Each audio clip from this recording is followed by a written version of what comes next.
अस्सलामु अलैकुम वरहमतुल्लाहि वबरकातुहू।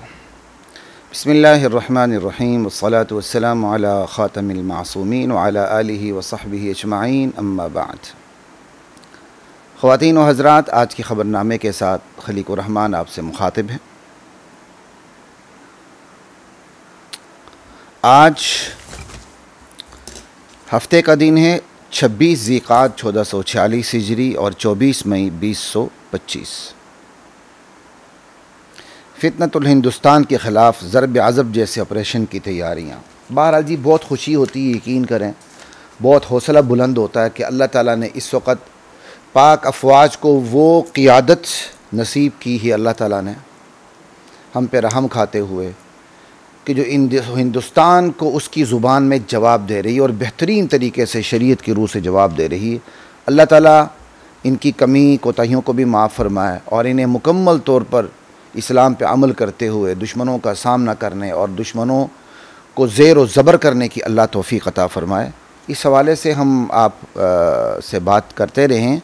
सूरतुल अनफ़ाल की रोशनी में भी हमने बात की थी कि जब दुश्मनों से सामना हो जाए तो कुरान करीम आपको क्या हिदायत देता है।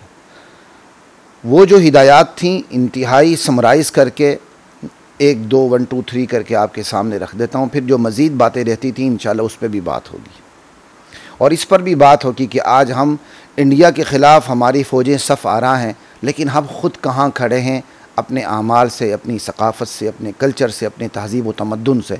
क्या हम इन चीज़ों को लेकर इंडिया का मुकाबला कर रहे हैं या हम इंडिया के कल्चर के सामने सर निगू हो चुके हैं? सोचने की ज़रूरत है, थोड़ी सी बात होगी।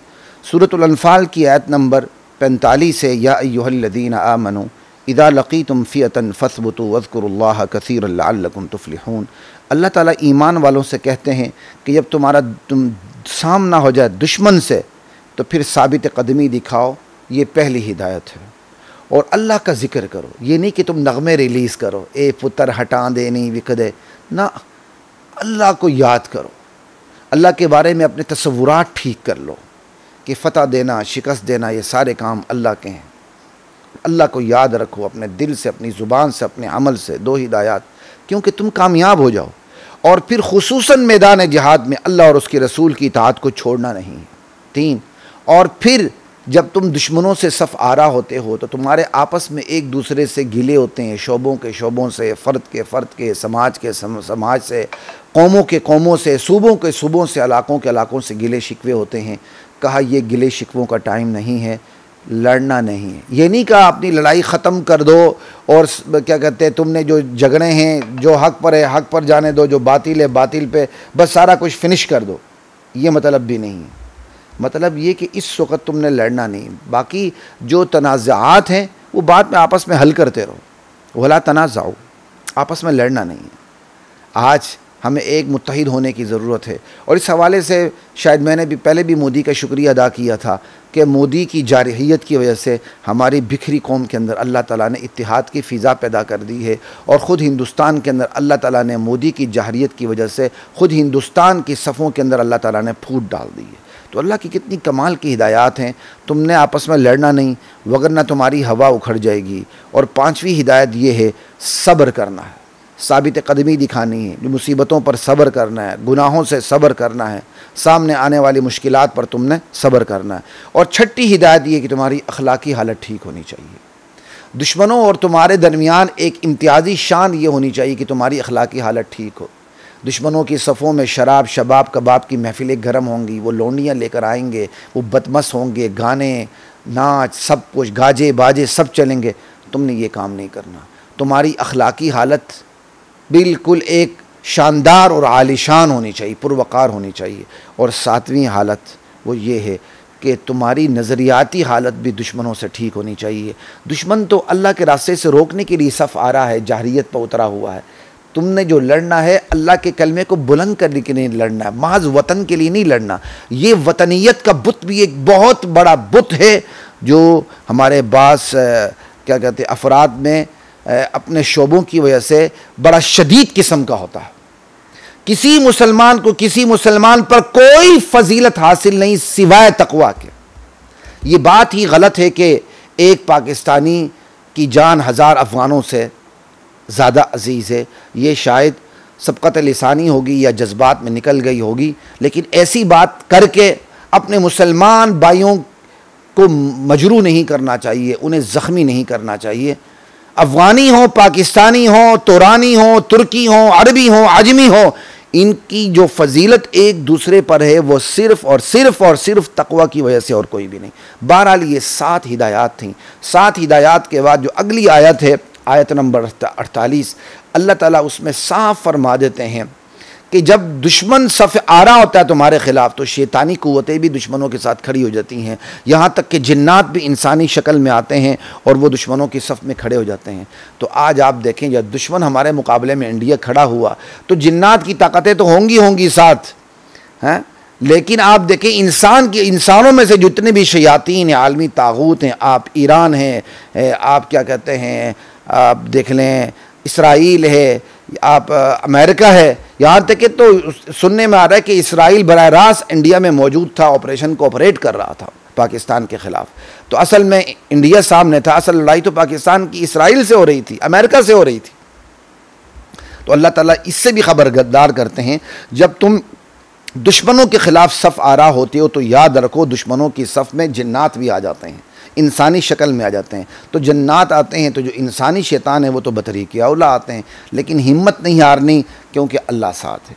आगे देखें आयत नंबर 49 है, अल्लाह ताला कहते हैं मुनाफिकीन और वो लोग जिनके दिलों में शक का मरज़ है, ठीक है, वो कहते हैं कि अहले ईमान को उनके दीन ने धोखा दे दिया है, उनका दीन इनको शहादत की ज़िंदगी बताता है और बड़ी अपने से बड़ी कुव्वत से लड़ा देता है। का ये धोखा है, कुछ भी नहीं है, ये अपने आप को मरवाने के लिए है। आज भी यही होता है, जब दुश्मनों के ख़िलाफ़ मुसलमानों की सफ़ें तैयार होती हैं तो फिर ये शोशत छोड़ा जाता है कि मुसलमान अपनी मादी क़ुव्वत में कम है और दुश्मन मादी क़ुव्वत में ज़्यादा, ये ठहर नहीं सकेंगे। इन चीज़ों की कोई परवाह नहीं करनी। और दूसरा इल्ज़ाम इसी आयत के था, जो दूसरा तर्जमा है वो ये है, अहले ईमान के बारे में मुनाफिकीन कहते थे कि इनको इनके दीन ने मगरूर कर दिया, ये तकब्बुर में मुब्तला है, अपने से 10 गुना दुश्मन के सामने खड़े हो रहे हैं। ये तकब्बुर नहीं तो क्या है, ये तकब्बुर इनको ले डूबेगा। अल्लाह हिमायत करते हुए कहते हैं ना, ये तकब्बुर नहीं है, ये तो तवक्कुल है। जो अल्लाह पे भरोसा करता है तो अल्लाह उसके लिए काफ़ी हो जाते हैं। अल्लाह अज़ीज़ुन हकीम। फिर अल्लाह ये बताते हैं आयत नंबर 50 में कि ए ईमान वालो, तुम तो अल्लाह के लिए सफ़ आ रहा हो, तुम्हारा दुश्मन शैतान के लिए सफ़ आ रहा है। तुम दोनों के अंजाम में भी फ़र्क है, वो लड़ाई के अंदर मर के जहन्नम में जाएंगे और तुम लड़ाई में मर के सीधे तो तुम्हें एक नई ज़िंदगी मिलेगी, तुम जन्नत में चले जाओगे। अल्लाह अकबर। और फिर चूँकि मुशरिकीन मक्का बदर में सफ़ आ रहा थे तो अल्लाह ताला उनके मुतालिक कहते हैं कदअबि आलि फ़िरऔन वल्लज़ीन मिन क़ब्लिहिम, ये जो मुशरिकीन हैं इनका अंजाम वही हुआ जो इनके पेश रो इनके अब्बा जानों का हुआ था, फ़िरऔन का, कौम आद का, कौम समूद का। इन्होंने अल्लाह की आयात का इनकार किया, अल्लाह ताला ने इनको पकड़ लिया गुनाहों की पादाश में। तो मुशरिकीन मक्का भी बदर में अपने गुनाहों के पादाश में पकड़ लिए गए, दबोच लिए गए मिन जानिबिल्लाह। आगे अल्लाह ताला एक कानून ज़िक्र करते हैं कि जब तक कोई कौम ख़ुद को किसी अल्लाह की नछावर की हुई नेमत का मुस्तहिक बना के रखती है तो अल्लाह ताला उस नेमत को उससे ज़ाइल नहीं करते, हटाते नहीं। ज़ालिका बिअन्नल्लाह लम यकुन मुग़य्यिरन निअमतन अनअमहा अला क़ौमिन हत्ता युग़य्यिरू मा बिअन्फुसिहिम। लेकिन वही कौम जब अब अल्लाह की नछावर की हुई नेमत के हवाले से ख़ुद को गैर मुस्तहिक बना लेती है अपने आमाल से, अल्लाह ताला वो नेमत उससे छीन लेते हैं। ख़वातीन व हज़रात, हम कम थे, हम पूरी दुनिया पे बारी थे। सहाबा कुछ भी न थे, सब कुछ हो गए। हम सब कुछ हैं, कुछ भी नहीं है। अल्लाह, हम सब कुछ हैं, कुछ भी नहीं है। आज दुनिया जहाँ के वसाइल हमारे पास हैं, लेकिन दुनिया जहाँ के वसाइल होते हुए पूरी दुनिया के अंदर इस वक्त जो रगड़ी जाने वाली कौम है, जिसकी हवा उखड़ चुकी है, वो मुसलमान है। क्यों? अल्लाह ने इस पर नेमतों की बरसात बरसाई हुई थी, उसने इस उम्मत ने उन नेमतों की कदर नहीं की। आज फ़लस्तीन हो, कश्मीर हो, बोस्निया हो, चेचनिया हो, बर्मा हो, हैं, जहाँ भी देखे मुसलमान रगड़ा जा रहा है। अल्लाह ताला मुसलमानों को यही कहते हैं, वापस आओ। फ़अैन तज़हबून, कहाँ जा रहे हो? आओ कुरान की तरफ वापस आओ। ला इलाहा इल्लल्लाह। फिर अल्लाह ताला आयत नंबर 55 में कहते हैं कि दुनिया की बदतरीन मखलूक काफिर है, जो ईमान नहीं लाते हैं, जो मुसलमानों के साथ किए हुए वादे तोड़ते हैं। अब इसकी तरतीब क्या होगी कि इंसानों में से बदतरीन मखलूक काफिर है, एक। काफिरों में से भी बदतरीन मखलूक वो हैं जो अपने कुफर पर इसरार करते हैं, दो। फिर तीसरे नंबर पर सबसे बदतरीन वो हैं जो अपने कुफर पर इसरार करते हुए मुसलमानों के साथ किए हुए वादे तोड़ते हैं। समझ आई बात की? ये यहूद मदीना थे कि जब नबी अलैहिस्सलाम मदीने तशरीफ़ लाए तो इनके साथ मुआहदात किए। इन्होंने दर पर्दा साजिशें की, ओस खसरज को भड़काया, मुनाफिकीन मदीना को साथ मिलाया, कुरैश मक्का के साथ खुफिया मिलकर साजिशें की। और बदर में जब खिलाफ तवक्को, इनकी तवक्को के ख़िलाफ़ जब मुसलमानों को फ़तह हुई तो ये और भड़क उठे और मुशरिकीन मक्का को इंतकाम पे भड़काया। अल्लाह ताला कहते हैं ये दुनिया की बदतरीन मखलूक हैं। ये यहूद मदीना की आदत थी, आज भी यहूद की यही आदत है। इसराइल वहाँ बैठा हुआ है, वहाँ से आकर हमारे दुश्मन इंडिया को हमारे ख़िलाफ़ भड़काता है। अल्लाह अकबर। और अल्लाह ताला आगे से ये कहते हैं किसी काफिर कौम से तुम्हारा मुआहदा हो और तुम समझ जाओ, तुम्हें दलाइल से पता चल जाए, आसार वाज़े हो जाए कि ये क्या कहते हैं मुआहदे को तोड़ने लगे हैं, तो फिर तुम खुफिया उन पर हमला ना करो, बल्कि अलल ऐलान मुआहदा फेंक दो कि भाई तुम्हारा हमारा मुआहदा ख़त्म, बस अब कोई भी एक दूसरे पर हमलावर हो सकता है, हम भी हमलावर हो सकते हैं तुम्हारे ऊपर, मुआहदा ख़त्म कर। ला इलाहा इल्लल्लाह। आगे अल्लाह ताला कहते हैं काफिरों से जो बदर में बच गए थे कि तुम ये ना समझो कि तुम बदर से जान बचा के निकल गए हो, तुम हमें आजिज़ नहीं कर सकते। आगे अल्लाह ताला सूरतुल अनफाल की आयत नंबर 60 में कहते हैं कि मुसलमानों तुम दुश्मन के मुकाबले में जहां तक तुम्हारा बस चलता है अपनी कुव्वत तैयार रखो। ये असल है मुसलमानों को। असल मुसलमान का हर बंदा पैदाइशी फौजी होना चाहिए, तरबियत याफ्ता। उसे गन चलानी है, कम से कम उसे टीटी पिस्टल तो चलाना है। और आज मुसलमान के बच्चों को मोबाइल चलाना आता है, पिस्टल चलाना नहीं आता। जिन्हें पिस्टल चलाना आता है उन्हें उस पिस्टल को मिस यूज़ करना आता है, सही जगह पर इस्तेमाल नहीं आता है। ये मुसलमान का जवाल नहीं तो क्या है। और अल्लाह ताला कहते हैं कितनी तैयारी करो, कहते जहाँ तक तुम्हारा बस चले। मुझे जनरल ज़िया शहीद की बात याद आती है, उनका एक क्लिप बड़ा वायरल हुआ है जिसमें वो कहते हैं तमाम तरक्कियाँ एक तरफ, अगर तुम्हारा दिफा मजबूत नहीं तो तुम्हारी तरक्की खाक में मिल गई। आज इंडिया ने जो हम पे हमला किया पिछले दिनों, उससे ये बात कितनी क्लियर हो गई कि जनरल ज़िया की बात कितनी दुरुस्त थी। और जनरल ज़िया की बात भी दरअसल कुरान करीम की इस आयत से है। अल्लाह ताला कहते हैं दुश्मनों के मुकाबले में जहाँ तक तुम्हारा बस चले तुम तैयार हो जाओ। ख़वातीन व हज़रात, ये भूलें ना कि पाकिस्तान एक सिक्योरिटी स्टेट है, मतलब इसके हर तरफ दुश्मन है। तो जिस रियासत के चारों तरफ दुश्मन हो, गद्दार हों, मुनाफिकीन हों, कम लोग मुखलिस हों, और फिर दुश्मन भी 100 गुना बड़ा दुश्मन हो, और फिर वो जो जिस रियासत के दुश्मन है वो इस्लाम के नाम पे वो रियासत बनी हुई हो, और इस्लाम के बड़े बड़े मराकिज़ उनमें हों, तबलीग का वो मरकज़ हो, जिहाद का वो मरकज़ हो, तसव्वुफ़ का वो मरकज़ हो, मदारिस का वो मरकज़ हो, इस्लामी सियासत का वो मरकज़ हो, तो बताएं कि उस रियासत को अपने दुश्मनों के ख़िलाफ़ कितनी ज़्यादा जंगी तैयारी करनी चाहिए, और इस हवाले से कितना बड़ा बजट होना चाहिए। आज लोग फ़ौज के बजट पे एतराज़ करते हैं। कुरान करीम की इस आयत को पढ़ लें कि दुश्मनों के ख़िलाफ़ जहाँ तक तुम्हारा बस चले तुम अपनी तैयारी करो। इसी से पता चल जाता है कि अफवाज का बजट कितना होना चाहिए। आगे बात करते हैं, अल्लाह ताला कहते हैं जहाँ तक तुम्हारा बस चले तुम अपनी कुव्वत तैयार रखो। अब इस कुव्वत के बारे में, इस एक कुव्वत की एक तशरीह अल्लाह के नबी की हदीस से बिल्कुल वाज़ेह है। अल्लाह के नबी सल्लल्लाहु अलैहि वसल्लम ने कुरान करीम की यह आयत पढ़ी और फिर ये फरमाया अला इन्नल कुव्वत अर्रम्ज, 3 मरतबा अला इन्नल कुव्वत अर्रम्ज, अला इन्नल कुव्वत अर्रम्य, अर्रम्य। अल्लाह अकबर। लोगों आगाह रहो, असल कुव्वत फेंक देने में, तीरंदाजी में। रम असल में कहते हैं फेंक देने को, वो चीज़ जो दूर से फेंक दी जाए। अल्लाह के नबी फरमाते हैं वो सबसे बड़ी जंगी कुव्वत है। उस वक़्त ये तीरंदाजी थी, बल्कि नबी अलैहिस्सलाम से मिनजनीक का इस्तेमाल करना भी साबिक है। मिनजनीक कहते हैं वो तोप जैसे एक हथियार होता था, उसके अंदर क्या कहते हैं पत्थर डाल के किलों पर वार किए, किलों पर वो पत्थर फेंके जाते थे कि किलों के दीवारें टूट जाएं। समझाइए।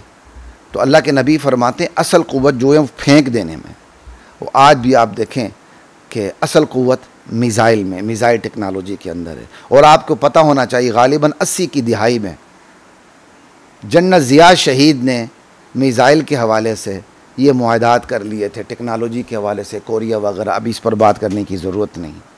अच्छा जी, ये तीर अंदाज़ी इतनी बड़ी क़ुव्वत है, ठीक है। और अल्लाह के नबी की हदीस मुस्लिम की 4949, मुस्लिम की 49 हदीस है, मन आलिम रमिया, जो तीर अंदाज़ी थे सीखे, सुम्मा तरका हो, फिर उसे छोड़ दे, वो हम में से नहीं है, फलई समझना।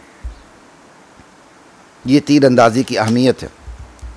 और एक और रिवायत है अन सईद बिन मुसय्यब क़ाल, हज़रत सईद बिन मुसय्यब मशहूर तरीन और सीनियर तरीन ताबई हैं, फरमाते हैं कि मैंने हज़रत साद बिन अबी वक्कास रज़ी अल्लाह ताला अन्हु को ये फरमाते हुए सुना कि लक़द जमा ली रसूलुल्लाह सल्लल्लाहु अलैहि वसल्लम यौम उहदिन अबवैहि फ़क़ाल, अल्लाह के रसूल ने उहद के दिन मेरे लिए अपने वालिदैन का ज़िक्र यकजा करते हुए ये इरशाद फरमाया, इर्मि साद फ़िदा का अबी व उम्मी, 7 तीर चलाते जाओ, मेरे माँ बाप तुम पे कुर्बान हो जाए।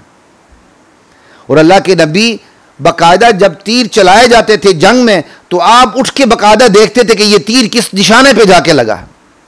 बाकायदा एक हदीस ये मौजूद है इस हवाले से, शायद ज़्यादा हदीस भी मौजूद। अल्लाह अकबर। ये है जी तीर अंदाज़ी की अहमियत है, क्या कहते हैं, इसकी रोशनी में, कुरान और सुन्नत की रोशनी में। ये तो क़ुव्वत हो गई। फिर आगे तैयार बंधे हुए जंगी घोड़े तुम्हारे सरहदात पे चुकन्ना रहने चाहिए। वमिर रिबातिल खैर, वबिर रिबातिल खैल, ये सवार फौज की अहमियत है।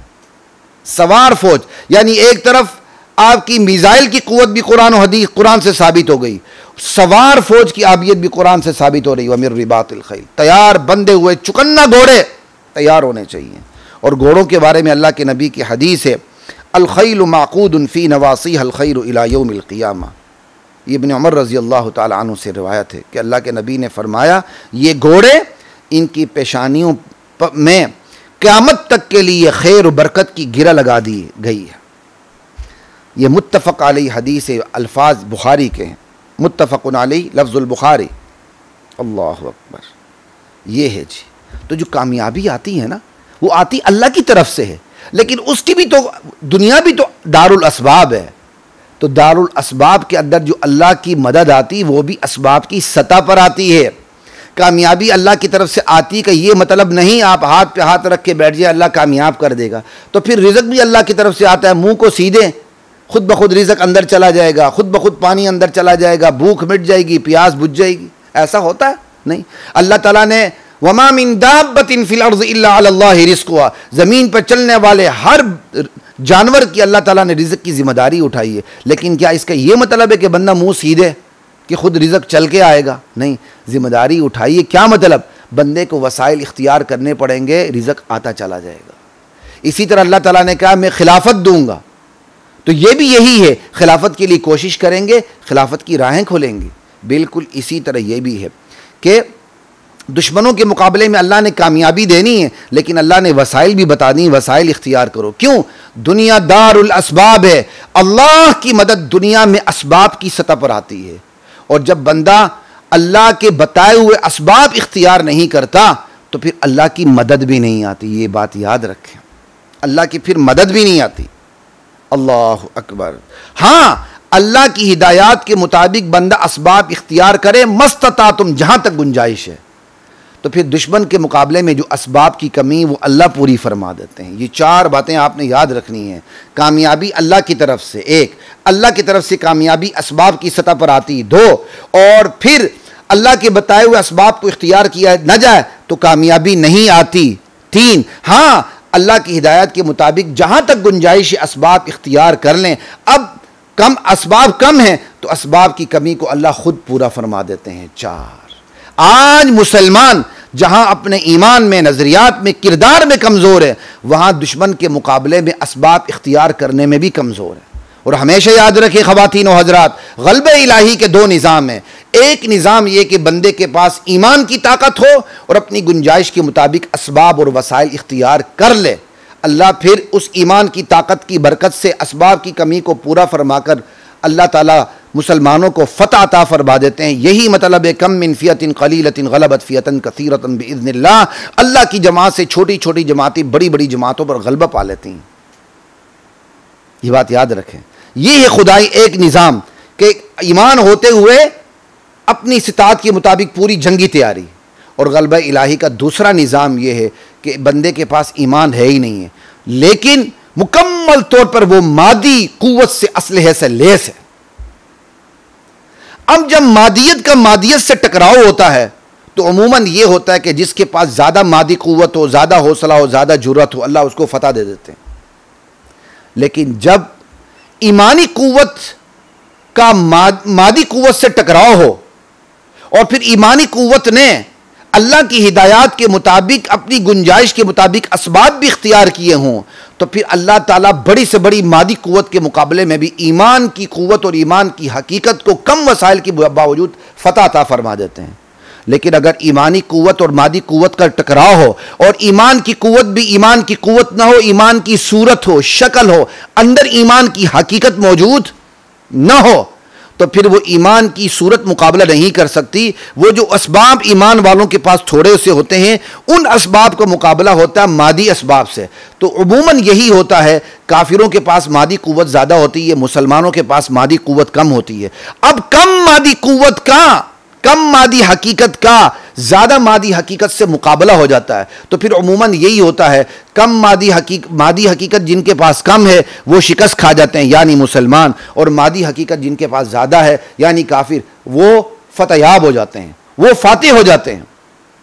मुसलमानों की कामयाबी की सूरत यह है कि आपके पास ईमान हो, ईमान के साथ हस्ब इस्तिताअत आपके पास असबाब हों।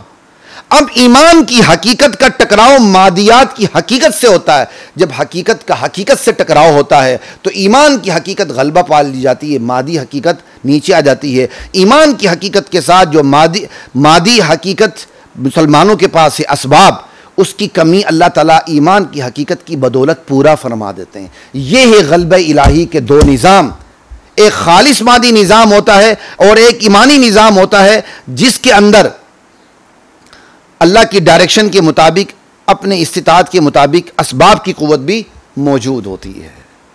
आज बदकिस्मती ये है, हम दोनों निज़ामों से फारिग है उम्मत मुस्लिमा, सिवाय पाकिस्तान के या थोड़ी बहुत तुर्की के। हमारी अरब दुनिया, ना उनके पास ईमानी ताकत है, ना उनके पास मादी ताकत है। लिहाजा गज़ा में, फ़लस्तीन में आप इस वक्त हशर नशर उम्मत मुस्लिमा का देख रहे हैं, वो रोंदी जा रही है, रगीदी जा रही है। हमारी माँ बहनों का खून पानी से भी सस्ता हो चुका है। लेकिन दूसरी तरफ पाकिस्तान है, तो इसके पास मादी कुव्वत भी अल्लाह ताला ने दी हुई है। तो उस मादी कुव्वत के साथ कुछ ईमानी कुव्वत मिल जाती है, तो ईमानी कुव्वत और मादी कुव्वत मिक्स हो जाती है, जिसकी बदौलत अल्लाह ताला ने अभी तक हमें मरगूब नहीं किया, मगलूब नहीं किया। अगर हमारी ईमानी कुव्वत मज़ीद बढ़ जाए और मादी कुव्वत हम असबाब के मुताबिक सही इख्तियार कर लें, दुनिया की कोई ताकत हमें शिकस्त नहीं दे सकती। हम छीने हुए इलाके इंशाल्लाह वापस ले लेंगे। इंशाल्लाह हमारे इसी खित्ते से लश्कर खुरासान तैयार होगा और अब इंशाल्लाह मूव करेंगे अरब की तरफ।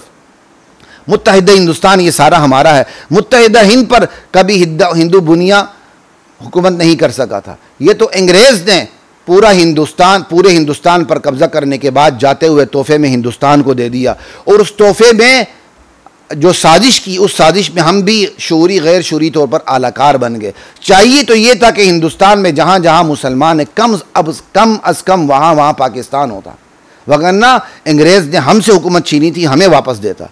अगर उसने हमें वापस नहीं भी देनी थी, जहाँ जहाँ मुसलमान वहाँ पाकिस्तान, लेकिन ऐसा नहीं हुआ। अंग्रेज़ ने बहुत बड़ी साजिश की, जाते जाते मुसलमानों के टुकड़े कर दिए, हमें 4 मरला प्लाट पर को दे दिया। हम 4 मरला प्लाट पर राज़ी हो गए और हमने हिंदुस्तान के मुसलमानों को बेयार व मददगार रहने दिया। जबकि अल्लाह की नबी की हदीस है, मुसलमान का भाई है, मुसलमान पर जुल्म भी नहीं करता और उसे बेयार व मददगार छोड़ता भी नहीं।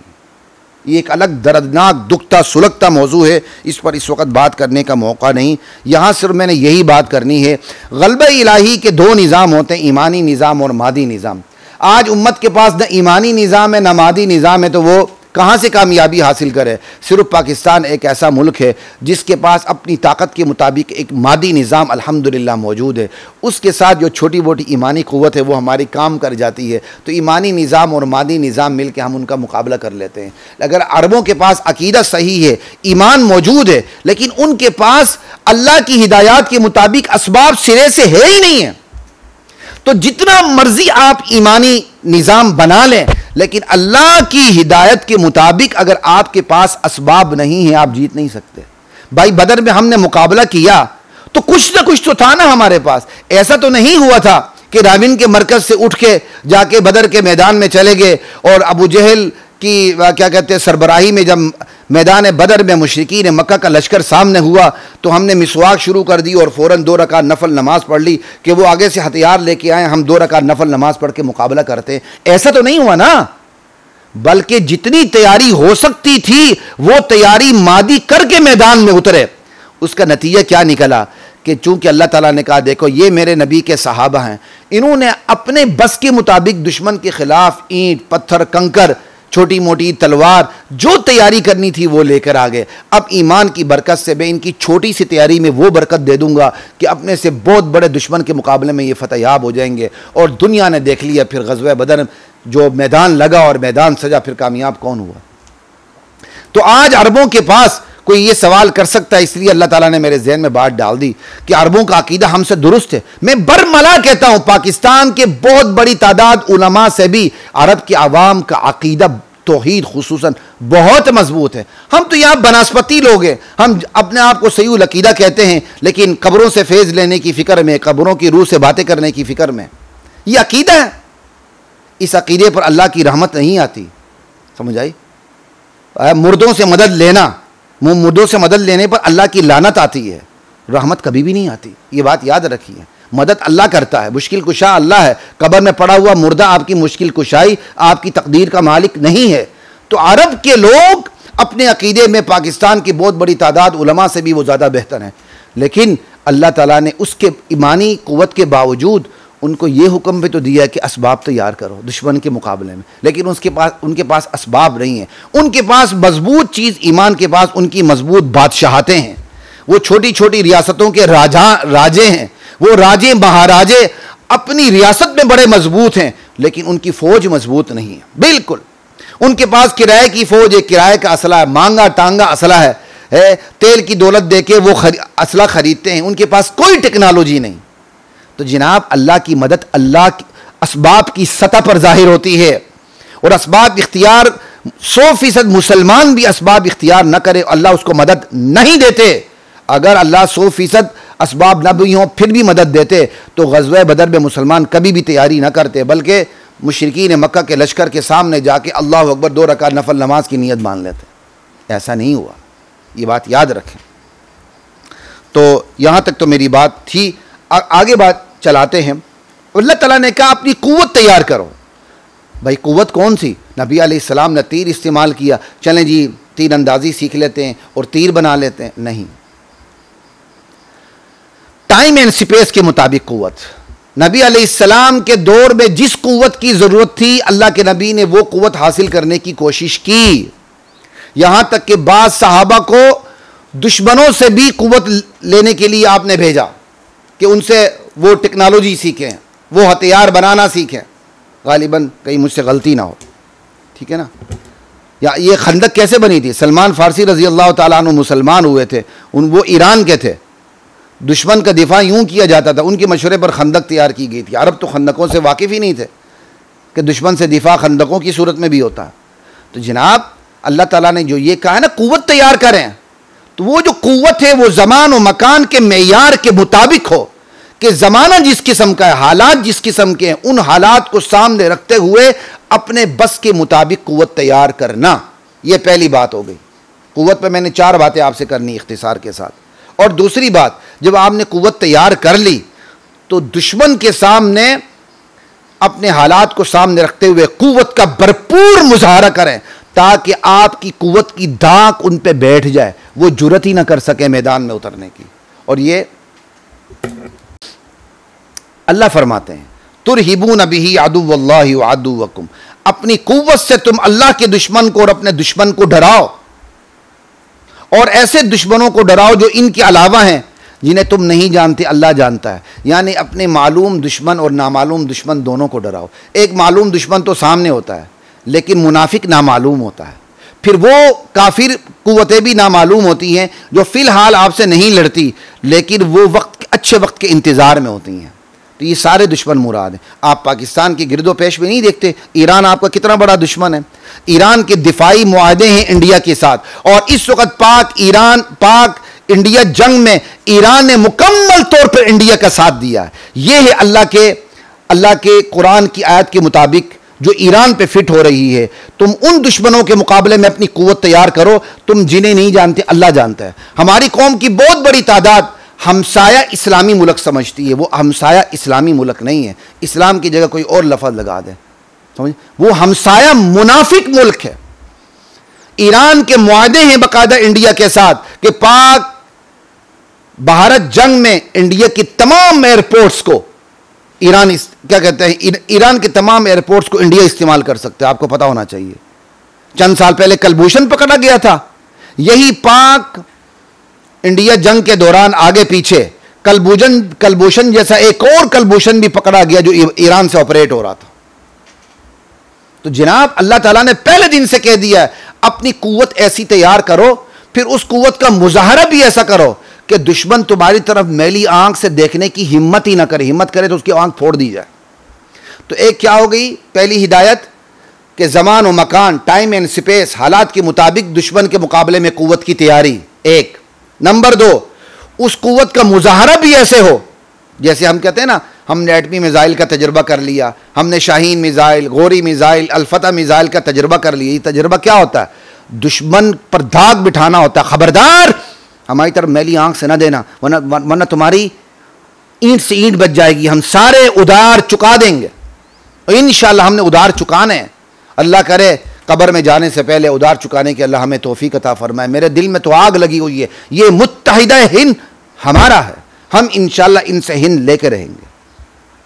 दो चीजें हो गई, कुव्वत और मुजाहरा कुव्वत दो। नंबर तीन, इस्तेमाल कुव्वत। आप कुव्वत का मुजाहरा करें कि दुश्मन आने की जुर्रत ही ना रखे। तो भाई जो चीज़ बगैर लड़ाई के हासिल हो जाती है तो लड़ाई क्यों करनी है हमने? लेकिन आपके मुजाहरा कुव्वत के बावजूद भी वो आगे बढ़ता है, तो फिर चौथे नंबर क्या है, तीसरे नंबर पर क्या, इस्तेमाल कुव्वत।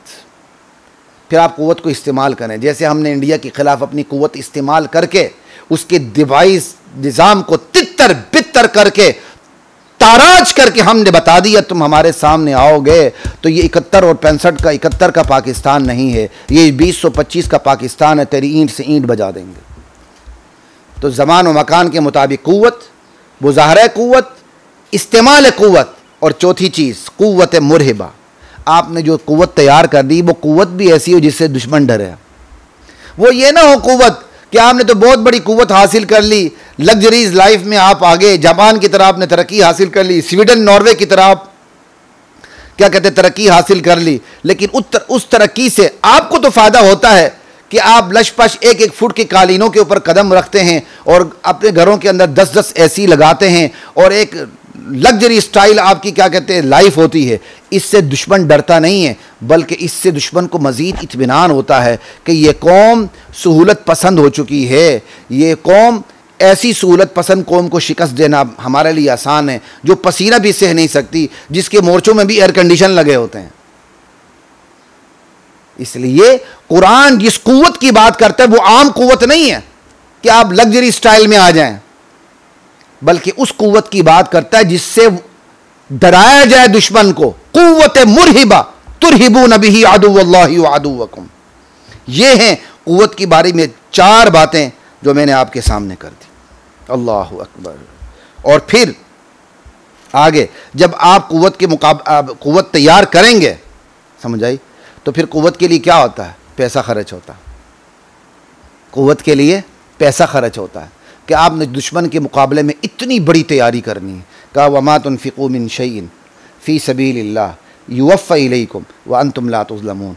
तुम जो खर्च करते हो फ़ी सबीलिल्लाह, तुम्हें उसका पूरा पूरा अजर मिलेगा। तुम्हारे साथ कमी बेशी नहीं होगी। आज अल्हम्दुलिल्लाह पाकिस्तान की आवाम अपनी बजट से अफवाज पाकिस्तान पे ख़र्च करती है। ये हमारा खून पसीने की कमाई है जिससे हम अपने लश्कर को अल्हम्दुलिल्लाह तैयार करते हैं। तो आज हमारी आवाम, हम लोग अपना लश्कर तैयार कर रहे हैं अपने पैसों से, और इन पैसों का फ़ायदा हमें ही है। उसके बावजूद अल्लाह ताला कहते हैं कि तुम अपनी इस क़ुव्वत की तैयारी में जो पैसा ख़र्च करोगे, जो इन्फ़ाक़ करोगे, उसका अजर मैं दूँगा। अल्लाह के रास्ते में ख़र्च करना इन्फ़ाक़ है, और शैतान के रास्ते में ख़र्च करना इन्फ़ाक़ नहीं है, वो इसराफ़ है, वो तब्ज़ीर है, वो कुछ और है। अच्छा, इस पर हमने इन्फ़ाक़ पे आखिर में कुछ और बात भी करनी है, लेकिन मैं चूँकि आयात का तसलसल है तो मैं उसी तसलसल को लेके चलता हूँ।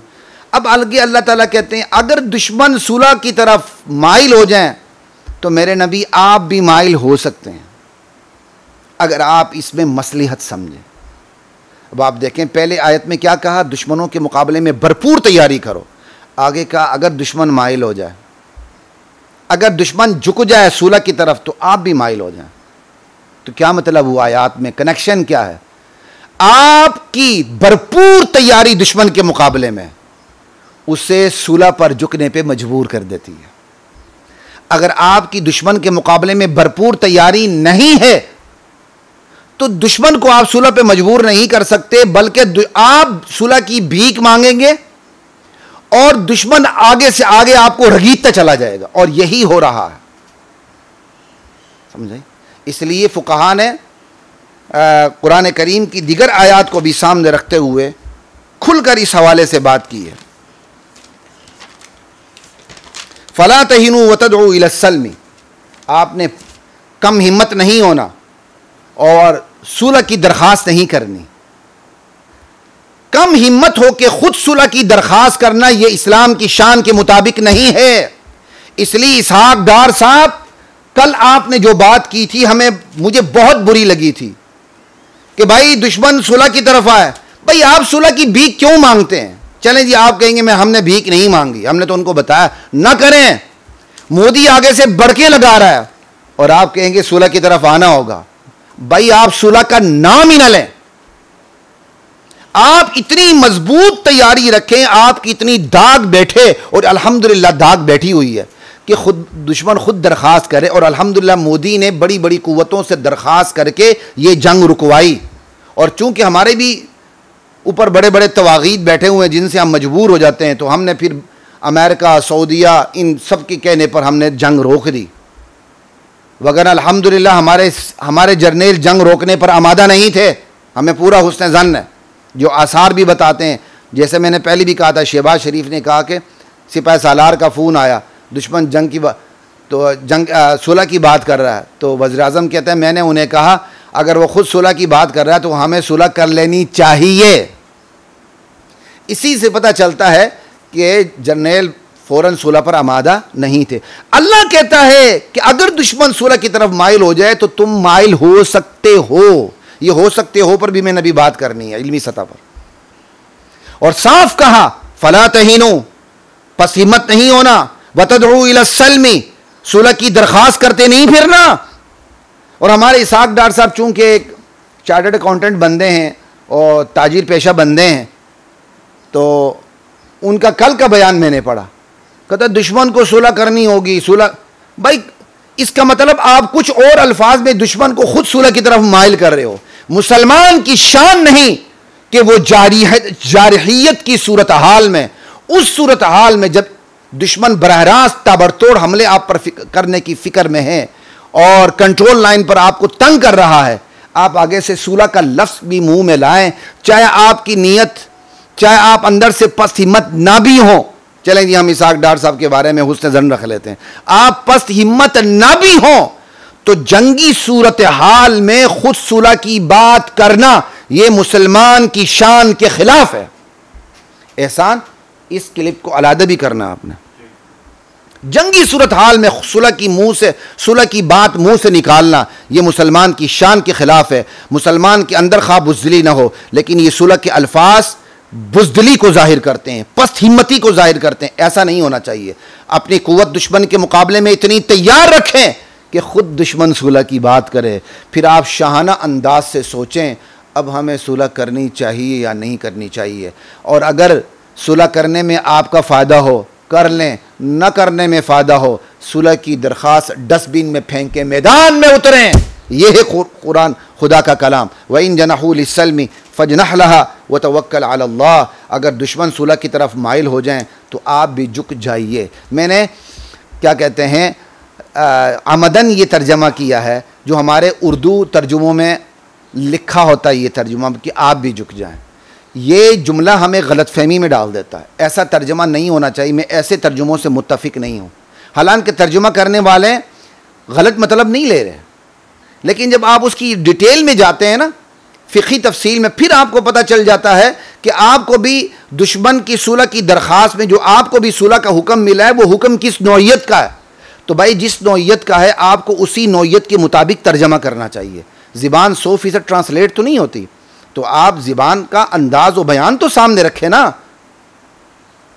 अब ये कहा दुश्मन झुक जाए तो आप भी सुलह की तरफ झुक जाएं, सुलह की तरफ माइल हो जाएं। मैंने इस हवाले से छोटी सी तहरीर लिखी तो किसी तालिब इल्म ने या किसी मदरसे के आलिम दीन ने नीचे फ़ौरन मेरे उस तहरीर को काउंटर करने के लिए नीचे कुरान करीम की आयत लिख दी, अगरचे उस बच्चे ने या उस आलिम ने तर्जमा नहीं किया। उससे मेरी इज़्ज़त का ख्याल रखा कि मौलाना को शायद इस आयत का पता नहीं है कि दुश्मन अगर सुलह की बात करे तो तुम भी सुलह कर लो, जबकि मैंने लिखा था दुश्मन सुलह की बात करे तो आप देखो सुलह आपके हक में बेहतर है तो करो, ना है तो ना करो। उसने मुझे काउंटर करने के लिए ये आयत लिख दी तो मुझे बड़ी हंसी आई। मैं कहा चलो हमने बाद में इस पे बात करनी है। जनाब ये बात याद रखें, फजनह लहा ये अमर जो है ना ये वजूब के लिए नहीं है, ये तखयीर के लिए है कि आपको सुलह करने का इख्तियार है, आपको सुलह करने का इख्तियार है। असबाब की दुनिया में देखें कि दुश्मन ने जो सुलह की दरख्वास्त की है वो आपके हक में बेहतर है कि नहीं। बेहतर है तो करें, वरना सुलह डस्टबिन में फेंकने का जाओ, कोई सुलह नहीं तुम्हारे साथ। ये मैंने उलमा के लिए बताई है। और अफसोस की बात यह है हमारी बहुत सी उर्दू तफासीर के अंदर फजनह लहा के मुतालिक तफासील मौजूद नहीं है, जबकि होनी चाहिए। अहम तरीन बात है। असल बात यह है चूँकि हम जिहाद से ही नामानूस हैं तो बहुत सी ज़रूरी चीज़ों से हम बिल्कुल बेखबर हो जाते हैं, ऐसा नहीं होना चाहिए। तो अब फजनह लहा का सही तर्जमानी क्या होगी कि अगर दुश्मन सुलह की तरफ माइल हो तो आप भी हो सकते हैं, फजनह लहा। अच्छा, अब अल्लाह ताला ने जो मेरे दिल में बात डाली वो भी आपको बता देता हूँ कि जो अमर तखयीर के लिए है उस पर ख़ुद दलील अगली आयत है। अगर आप अगला लफ्ज़ है आयत के अंदर, अगर आप तर्जमा ये भी करें ना सुलह कर लें, ये भी फिर आगे सही तर्जमा करके उसकी सही तशरीह करें, बात फिर भी बन जाती है। दुश्मन सुलह की तरफ माइल हो जाए तो आप सुलह करें, लेकिन आगे उसकी तशरीह आ रही सुलह की, व तवक्कल अला अल्लाह, अल्लाह पे भरोसा करना है। सुलह करते हुए भी किस पे भरोसा करना है? अल्लाह पे। तो भाई तवक्कुल किसे कहते हैं? तवक्कुल कहते हैं असबाब को देखकर अपनी फिरासत इस्तेमाल करते हुए कामयाबी की तरफ जाने वाले सबब को इख्तियार करके उसका नतीजा अल्लाह पे छोड़ देना, ये तवक्कुल है। असबाब इख्तियार न करना ये ताअत्तुल है। ये बात याद रखें, असबाब इख्तियार न करना ताअत्तुल है, आपने चीज़ मुअत्तल कर दी। और असबाब इख्तियार करके अल्लाह पे भरोसा न करना ये शैतानियत है। तो असबाब को देखते हुए कामयाबी की तरफ ले जाने वाले सबब को इख्तियार करके अब नतीजा अल्लाह पे छोड़ देना कि इंशाअल्लाह अल्लाह कामयाबी ज़रूर देंगे, नहीं देंगे भी तो उसकी मर्ज़ी है। अल्लाह पे भरोसा करना ये तवक्कुल है। अब अल्लाह ताला कहते हैं अगर दुश्मन सुलह की तरफ माइल हो जाए तो आप भी सुलह की तरफ माइल हो जाएं, लेकिन तवक्कुल करना अल्लाह पर। सुलह के मामले में भी तवक्कुल करना, क्या मतलब? आप ये देखें कि सुलह के असबाब को देखें और असबाब को देखकर फैसला करें कि हमें ये सुलह करनी चाहिए कि नहीं करनी चाहिए। अगर नहीं करनी चाहिए न करके अल्लाह पे भरोसा करें, करनी चाहिए सुलह करके अल्लाह पे भरोसा करें। उम्मीद है आपको ये बात समझ में आ गई होगी। ज़ालिकुमा मिम्मा अल्लमनी रब्बी अल्हम्दुलिल्लाह इन्नहु हुवस समीउल अलीम। अल्लाह ही समीउ अलीम है। दुश्मन सुलह कर रहा है तो उसके दिल के हालात को अल्लाह जानता है। तुमने असबाब को देखते हुए फैसला करना है कि सुलह करनी है या नहीं है। और अगर वो अपनी सुलह से तुम्हें धोखा देना चाहे तो चूंकि तुमने असबाब इख्तियार कर ली हैं तो कोई बात नहीं, अल्लाह तुम्हारे लिए काफ़ी है।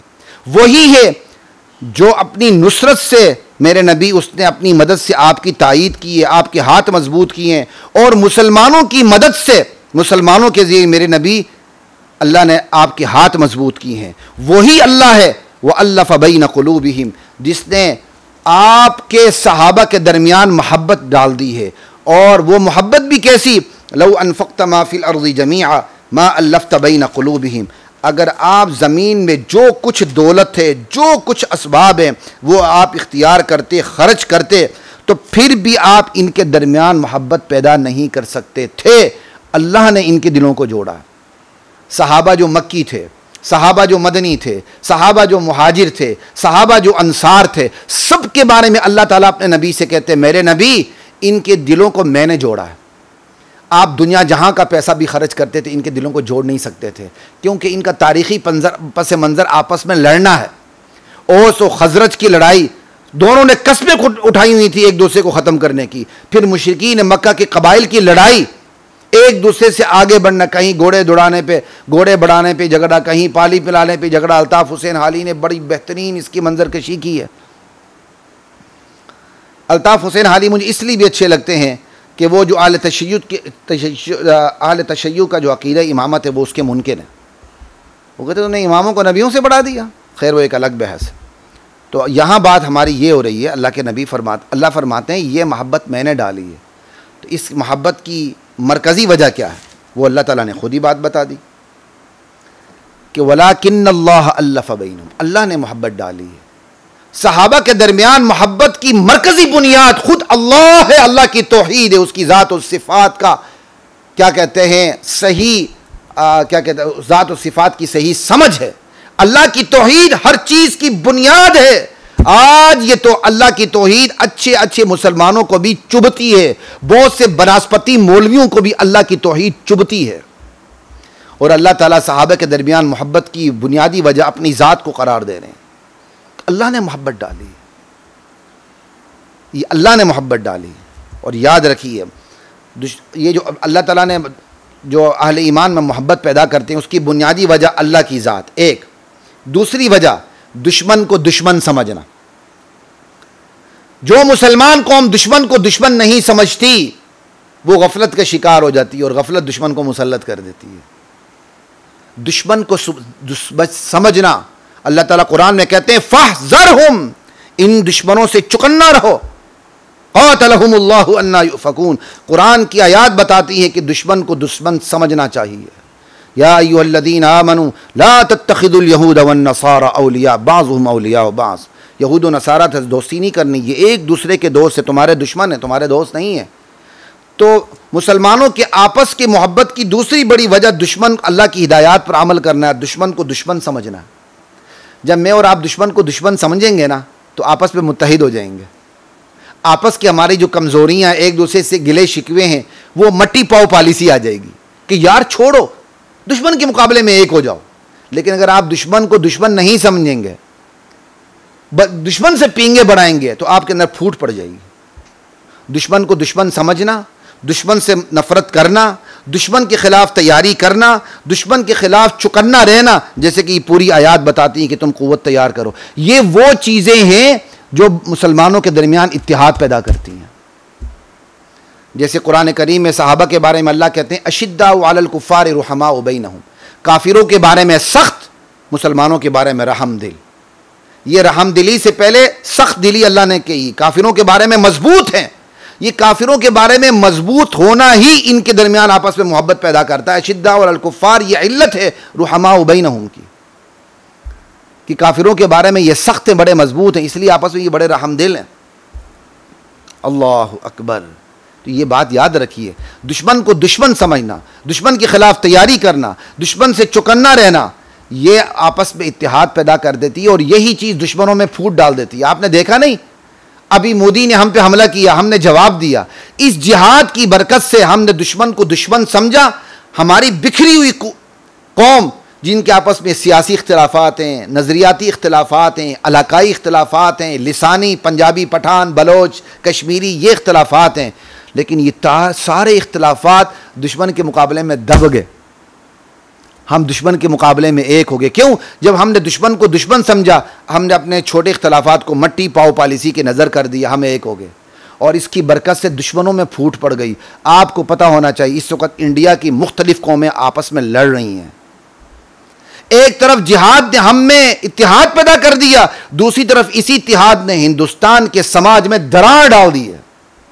यह कम अल्लाह ताला की गैबी मदद है जनाब। इत्तिहाद की बहुत सी गैबी वजूहात भी होती हैं। कुरान पे ईमान लाएं, सारे काम आसान हो जाते हैं। इसलिए मियाँ नवाज शरीफ साहब, बराह रास्त में आपको मुखातब होते हुए कहता हूँ, इंडिया के बारे में आपकी पॉलिसी माजी में दुरुस्त नहीं थी, अल्लाह करे दुरुस्त हो जाए। आप तो इंडिया के साथ हर वक्त तिजारत की फिक्र में होते थे। आपने मोदी को अपने घर यहाँ बुलाया था, आपके सेक्रेटरी खारजा को पता नहीं था कि मोदी आपके घर आ रहा है। आपने अपने इख्तियारात का इतना अंधाधुन इस्तेमाल किया था। आप तो इंडिया के साथ आलू टमाटर की तिजारत चाहते हैं। आलू इधर कश्मीर में, जो खुद आप कश्मीरी हैं, मैं हैरान होता हूं, इधर कश्मीर में माओ बहनों को गाजर मूली की तरह काटा जा रहा है और इधर लाहौर में बैठकर आप वाघा बॉर्डर के रास्ते आलू टमाटर की तिजारत करते हैं। ये आलू टमाटर की तिजारत गफलत में डालती है और गफलत दुश्मन को मुसल्लत कर देती है। इसी जिहाद की बरकत से देखें, बांग्लादेश हमारे साथ खड़ा हो गया। खुदा की कसम, ये है ईमान की बरकत है। इसी जिहाद की बरकत से बांग्लादेश हमारे साथ कांधे से कांधा मिला के खड़ा है। इसी जिहाद की बरकत से अजरबैजान के मुसलमान हमारे साथ कांधे से कांधा मिला के खड़े हैं। इसी जिहाद की बरकत से तुर्की हमारे साथ खड़ा है। जनाब, ये जिहाद की बरकत हैं। अब आखिरी बात जो मैंने आपसे वादा की थी वो मैं 2-3 मिनट में ख़त्म करता हूँ। अल्लाह ताला ने यह कहा अपनी क़ुव्वत तैयार करो, और क़ुव्वत के लिए पैसों की ज़रूरत होती है, तो अल्लाह ताला ने कहा पैसा खर्च करो, इन्फाक करो। तो जनाब याद रखें, एक होती है जंगी तैयारी, एक होती है फ़िक्री तैयारी। जंगी तैयारी से फ़िक्री तैयारी को फ़ौक़ियत हासिल है। मक्के में नबी अलैहिस्सलाम ने सहाबा की फ़िक्री और अमली तैयारी करवाई, फ़िक्री और नज़रियाती तैयारी करवाई। जब सहाबा मक्के के माहौल में फ़िक्री और ईमानी तौर पर मजबूत हो गए, फ़िक्री और ईमानी तरबियत उनकी मुकम्मल हो गई, मदीने में आके उनकी जंगी तैयारी करवाई। क्योंकि जंगी तैयारी होती ही फ़िक्र ईमान के लिए। अगर फ़िक्र ईमान ना हो तो जंगी तैयारी खाली तखरीबकारी के अलावा कुछ भी नहीं है।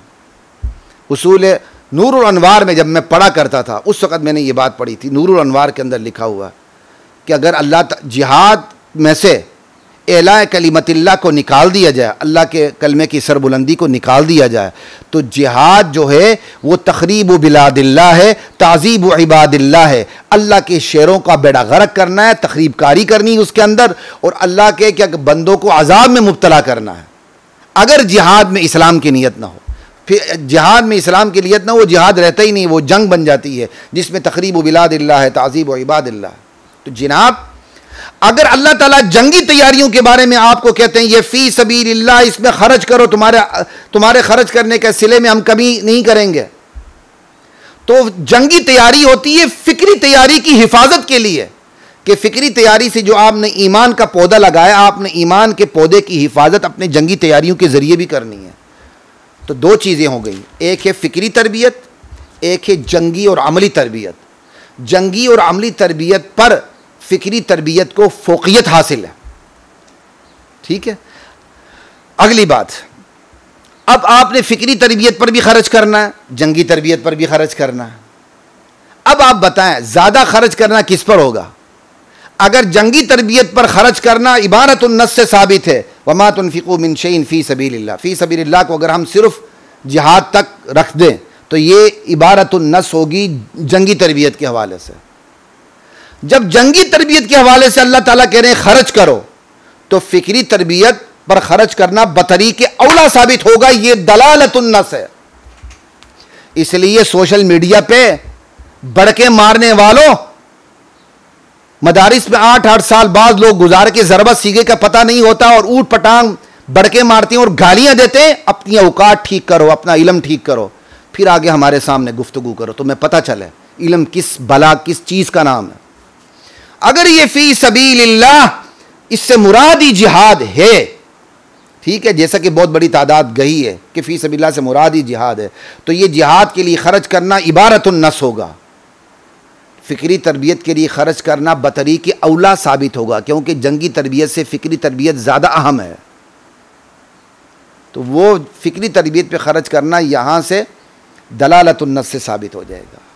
ठीक है, दो बातें हो गई। अगली बात, हमारी जो जंगी तरबियत है उसके लिए तो एक मुकम्मल बजट तैयार होता है, कौम का पैसा लगता है और लगना चाहिए, तो उसके लिए तो लग रहा, लेकिन फ़िक्री तरबियत के लिए पैसा लग रहा नहीं लग रहा। फ़िक्री तरबियत के लिए प्राइवेट सेक्टर में हमारे बड़े बड़े मदारिस हैं, बड़ी बड़ी दरसगाहें हैं, वो सिर्फ और सिर्फ अल्लाह की मदद से चल रहे हैं। रियासत कोई ताउन नहीं करती, बल्कि रियासत किसी न किसी तरह उनको दबोच लेने की फ़िक्र में होती है।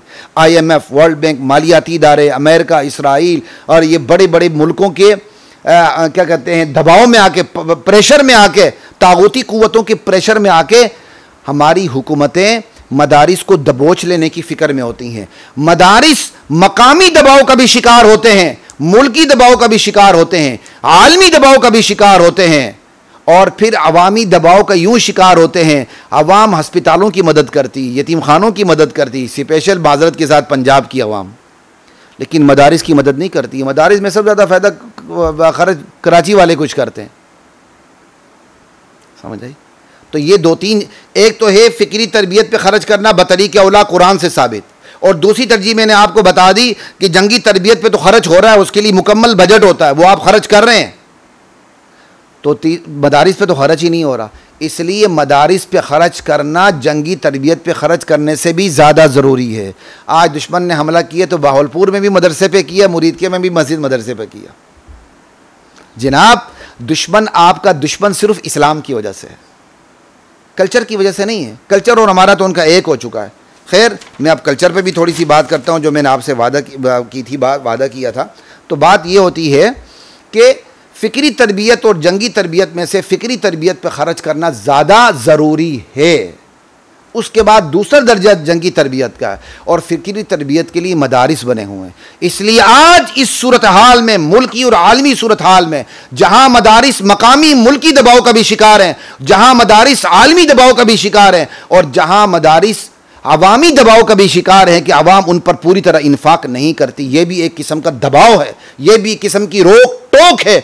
इन तीनों चारों दबाव के होते हुए सबसे ज़्यादा बेहतर खर्च करना, जिस पर सबसे ज़्यादा सवाब अल्लाह के यहाँ मिलेगा, अल्लाहु वहदहु ला शरीक लहू की कसम, ये दीनी दरसगाहें हैं। लेकिन दीनी दरसगाहों पर खर्च आंखें खोल के कीजिएगा, गोसट बोसट इदारों पे ना कीजिएगा। उन इदारों पे करें जो सही चलते हैं, उन इदारों पे करें जो फुरूई मसाइल को उसूली मसाइल का दर्जा नहीं देते, उन इदारों में करें जो छोटे छोटे मसाइल को कुफ्र इस्लाम का मसला नहीं बनाते और मुसलमानों को आपस में नहीं लड़ाते। आंखें खोल के उन मदारिस की सबसे ज़्यादा मदद करें। ये कुरान और सुन्नत और आज की सूरत हाल से वाज़ेह है, सबसे ज़्यादा सवाब चाहे हस्पताल हों, यतीम खाने हों, फलाई इदारे हों, जंगी इदारे हों, उनसे भी ज़्यादा ख़र्च करना, ये मदारिस पर ख़र्च करने का ज़्यादा सवाब है। ये आप कान खोल के सुन लीजिए। हस्पताल, मदारिस, जंगी इदारे सब पे खर्च होना चाहिए, लेकिन उनके पूरे पूरे बजट बने हुए हैं। मदारिस इससे बिल्कुल खाली हैं।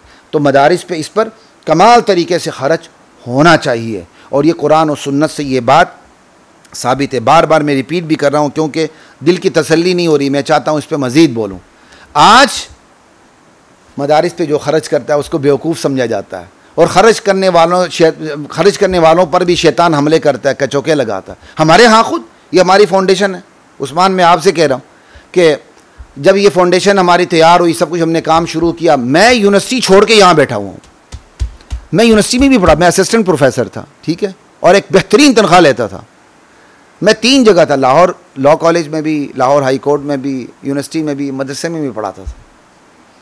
इसके बाद मैंने अब सिर्फ हाई कोर्ट के अंदर हूँ, बस यहाँ इसको संभालने की फ़िक्र है। अल्लाह ताला मुझे तौफीक दे। एक साथी ने कहा जी जो भी ख़र्चा होगा मैं उठा लूँगा। मैंने कहा देखो कम से कम माहाना 2-2.5 लाख का ख़र्चा होगा, बिल्कुल बेफिक्र हो। 2-3 महीने उसने 50-60-70 हज़ार ख़र्चा दिया, दफ्तर की चाय भी बंद कर दी, उसके बाद उसको भी ख़त्म कर दी। अब ये जो सिलसिला चल रहा है ये आप लोगों से जो मेरे हाई कोर्ट में जुमा पढ़ते हैं, कुछ किसने दे दिया, कुछ किसने दे दिया, कभी कम हो गया तो एहसान को पता है, कभी आगे पीछे कोई ज़रूरत पड़ जाए मैं अपना ATM इस्तेमाल कर लेता हूँ, फिर मैं पैसे फाउंडेशन से वापस ले लेता हूँ। फाउंडेशन ख़ुद मेरी मकरूज़ है, ये फाउंडेशन मैं रियाकारी के तौर पे नहीं कह रहा, फाउंडेशन ख़ुद मेरी मकरूज़ है। हम इस तरह चला रहे हैं, वल्लाहि लाज़िम और जो दे रहे थे एक दो, पता नहीं क्या वजह बनी, क्योंकि हम देने के बाद मानते किसी की नहीं है, अल्लाह और उसके रसूल की मानते हैं। हमारा ऑडिट बिल्कुल साफ है, ये लो सफ़ेद कागज़ की तरह। लेकिन ये नहीं कि जो 2 टक्के दे हम उसकी बात मान लें, नहीं यार तूने पैसे दी, तू हमारा खुदा बन गया है, तू कारून है, हम तेरे बंदे हैं। ना, दिया है बस दरवाज़ा खोला है, तशरीफ़ ले जाओ, आपका पैसा सही खर्च होगा। और ऑडिट हम पूरा पूरा रखते हैं, हम तो बाकायदा सरकारी हमारा ऑडिट होता है। ये चीज़ें मैंने अपने वालिद मरहूम से सीखी हैं कि कोई आपके मामलात पे उंगली ना उठा सके, आप दीदा दलेरी से काम करो। आए बाएं शाए पैसा है कहाँ गया, ना बोली ज़ुबान को मोड़ता चला जाऊं और फिर तो मैं फिर थल्ले लगूंगा, ऐसी चीज़ें हमें नहीं आती हैं। तो वो बात बता रहा हूं कि साथी, हालांकि वो साथी अभी भी आता है, वो सुन भी रहा होगा तो उसको बुरा लगेगा, लेकिन मुझे, मेरी आदत है, मुझे इन चीज़ों से कोई फ़र्क नहीं पड़ता। वो आज भी मेरा साथी है, वो आज भी मेरा राइट हैंड है, दस्ते रास्त है, लेकिन इन मामलात में पीछे हट गए जाए। लेकिन अल्लाह ने इसको रोका तो नहीं ना, चल रहा है। तो खर्च करने वाले जो होते हैं ना, खर्च करने वाले, उन पर भी शैतान हमला करके रोकने की कोशिश करता है। और खर्च करने वालों को कहता है, अरे तुम पागल हो, ये कोई खर्च करने की जगह है, अरे ट्रेंड के मुताबिक खर्च करो, यतीम खाना बनाओ, एदी सेंटर में दो। अब कल ही मैंने जुमे में बताया लोगों को, एदी सेंटर में ज़कात का पैसा देना गुनाह कबीरा है। क्यों? उन लोगों के यहां ज़कात का निज़ाम ही नहीं है। हर उस जगह ज़कात का पैसा खर्च करना गुनाह कबीरा है जहां ज़कात को ज़कात की जगह खर्च नहीं किया जाता। एक मशहूर हॉस्पिटल है कैंसर का, मैं नाम नहीं लेता, उसके डायरेक्टर ने 1-2 साल पहले टीवी पे आके बयान दिया, हमें ज़कात के पैसों की ज़रूरत है क्योंकि हमने मेडिकल इंस्ट्रूमेंट लेने हैं। अब अहमक को पता नहीं कि मेडिकल इंस्ट्रूमेंट पे ज़कात का पैसा खर्च ही नहीं होता। ऐदी कुर्बानी का मुनकिर था, खालियां इकट्ठी करता था। ज़कात सदकात कोई नहीं, वो एक ही बोरे में जमा होते हैं सारे पैसे, लोग ज़कात देते हैं। दो भाई, अपना माल ख़राब करना आपकी मर्ज़ी, हमारा काम आपको बताना है। फिर ऐदी के नज़रियात मुल्हिदाना थे, तागूती थे, इस्लामी नज़रियात थे ही नहीं उसके।